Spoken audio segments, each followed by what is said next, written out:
Hello and welcome to the video. Today we will be looking at this HP Pavillion 15 au076sa. It's a Intel Pavillion laptop from around the year 2017. It has a 4th gen Intel Pavillion and 4 gigs of memory, a 1TB hard drive, 15-inch screen, numpad, and a weird kind of long touchpad. Okay, so first let's do passmark, performance test. Let me show you the specs first. Task manager.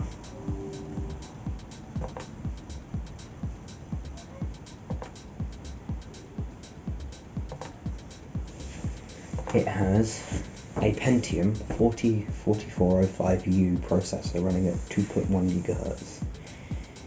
I'm not sure whether it has turbo boost, but I think it probably does if it's only running at 2.1. 4 gigs of memory.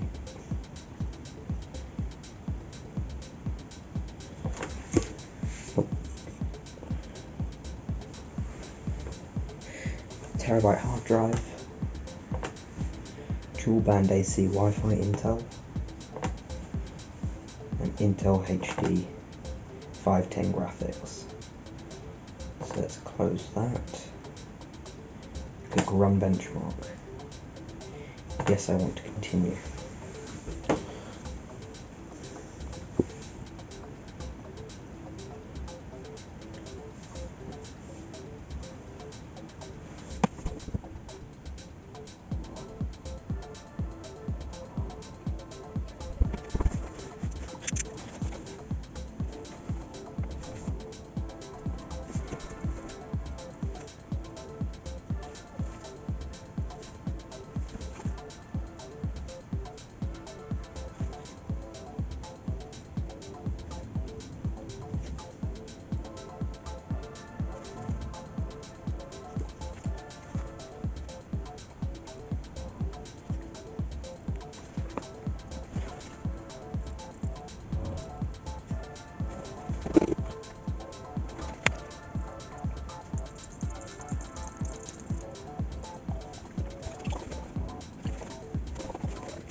Okay, so it got a score of 791.2.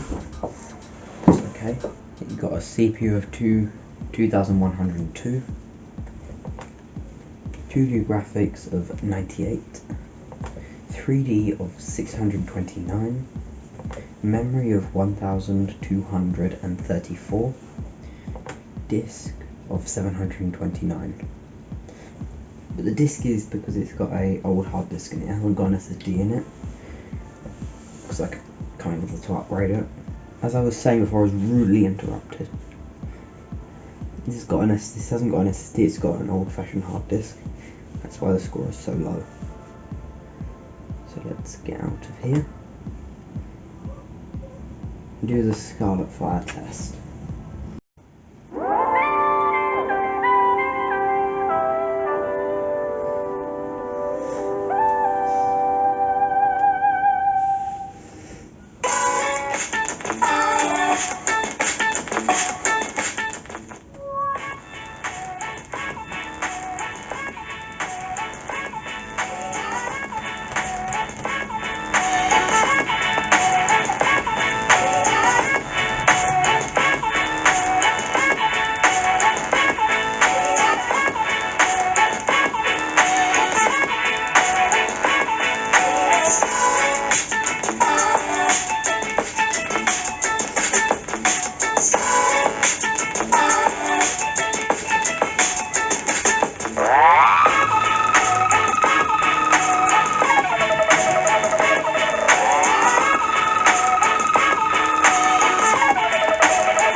Okay, so that was the speaker test. Very loud. Pretty good actually. They had quite a lot of bass, but it's still a bit tinny. Not as good as the Lenovo's. Okay, so now let's talk about the build quality. So on the top we have kind of a plastic with a HP logo. On this side we have DVD drive. We have USB 3, USB 2, Kensington lock, headphone jack. I think that's where all the headphone jacks have gone. Maybe Apple's given them to HP. And then you've got hinges, makes it look very premium. You've got vents. Got an Ethernet port with a foldy down thing. It folds down so you plug things in. HDMI port. USB, SD card. And then oh yeah, hard drive LED and power plug, and then charge light.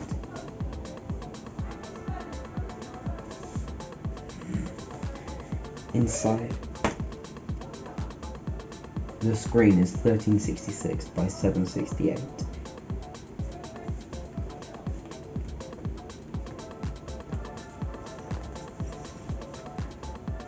You've got a power button and a power LED, speaker bar, number pad, keyboard, really bad touchpad. It's not actually that bad. Before I installed the drivers, it was horrible. I kind of expected, but what's really annoying is that it's like really long and thin, so you kind of tend to go off the edges at the top and bottom. They've got space for extra buttons when they could just expanded the touchpad out. It's just too small, too long, and not tall enough. We have Bang & Olufsen logo, Pavillion logo, keyboard. The keyboard is acceptable. It's like any other MacBook clone keyboard. Basically all HP keyboards are like this.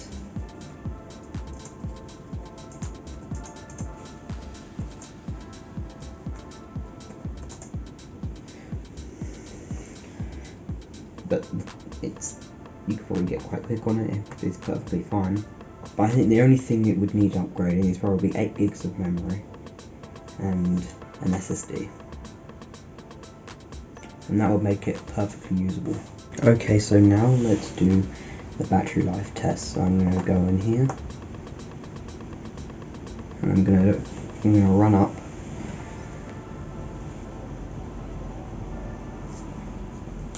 Peru in 8K 60 frames a second. I'm going to play it on repeat, and we can do a battery report and see how long it lasts. The thing is that this laptop, I've left it charged for like a couple of days. Only ever charges up to 48%.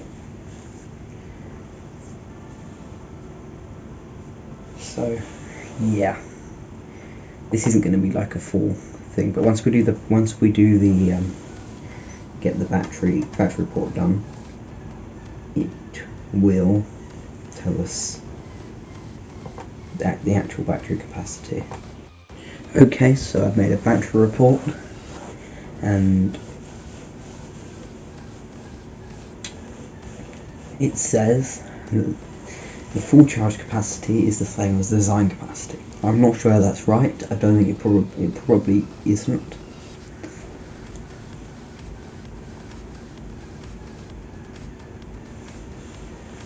And